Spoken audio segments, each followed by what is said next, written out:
Hello friends, जय जगन्नाथ। आपणकर प्रिय सीरियल भाग्य खेलुची सिंदूर खेल अच्छी किसी जबरदस्त ट्विस्ट।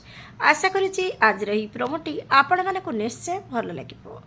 दर्शक बंधु, आपण मैंने जानी आयुष को लिपिका बिल्कुल भी पसंद नथिबो। तेणु आज आयुष ब्रेकफास्ट नक घर बाहर को जाऊे कहे मुझे चलिली।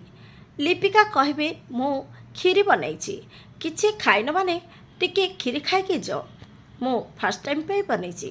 किंतु आयुष लिपिका को कहे मते खीरी जमार भी पसंद नुह आ मु खाइबिनी।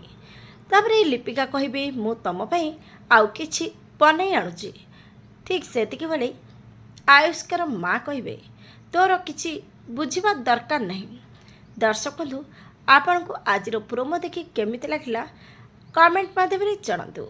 आगक कौन नुआ ट्विस्ट आसब देखा जमार भूलें। आज राति 8टारे आपणकर प्रिय सीरियल भाग्य खेलुची सिंदूर खेल।